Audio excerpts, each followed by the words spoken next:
मैं ये पूरे दावे के साथ कह सकता हूँ, पेपर तो लीक होते हैं, सारे होते हैं, बस कुछ की बात लीक होती है, खबर लीक होती है और कुछ की नहीं होती है। तो जिसकी नहीं होती है वो पेपर लीक नहीं माना जाता है। क्या तुम्हें भी लगता है कि इस बार जो 2026 में रीनीट पेपर हुआ है वो लीक नहीं हुआ है? अगर तुम्हें ऐसा लगता है तो तुम एकदम बेवकूफ हो। देखो, लास्ट टाइम जब नीट लीक हुआ था वो हुआ था 2024 में, उसके बाद 2025 में नहीं हुआ और 2026 में हो गया। बट क्या तुम्हें लगता है कि 2025 में नहीं हुआ होगा? भाई, नीट पेपर तो तब लीक होता है जब उसकी बात लीक होती है कि पेपर लीक हो चुका है। उससे पहले तो पेपर लीक नहीं था।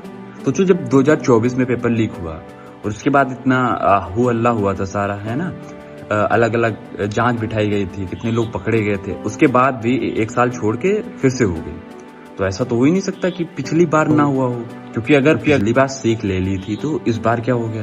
देखो, मैं ये पूरे कॉन्फिडेंस के साथ कह सकता हूँ कि पेपर तो लीक हुआ है, बट ये उस लेवल तक नहीं गया जैसे पिछला वाला गया था कि सबके पास पेपर पहुंच गया था। इस बार होगा यार, जो पेपर बनाए होंगे या कुछ भी किए होंगे उनके पास पहुंचा होगा, मतलब वो अपने रिलेटिव्स को या जो उनके खास हैं कुछ लिमिटेड लोगों तक पहुंचा होगा। कई बार होता है ना कि आपको चीजें पता होती बट आप वो चीज प्रूव नहीं कर सकते, तो वही केस है यहाँ पे कि इस बार ये प्रूव नहीं हो पाएगा कि पेपर लीक हुआ है।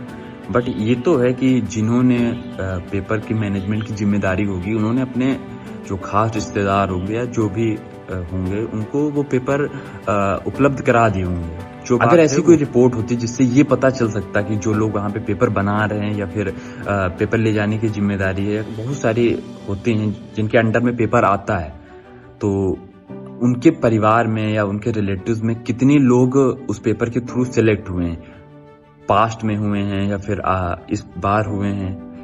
और ये मैं सिर्फ नीट की बात नहीं कर रहा हूँ, मैं हर पेपर की बात कर रहा हूँ। पेपर तभी लीक होता है जब उसकी बात लीक होती है कि पेपर लीक हो चुका है। जब तक वो खबर बाहर नहीं आती तब तक वो पेपर एकदम सेफ रहता है। इस पर तुम्हारा क्या ओपिनियन है, कमेंट करके बताओ। और तुम अगर मेरे पॉइंट से एग्री करते हो तो फॉलो जरूर करना।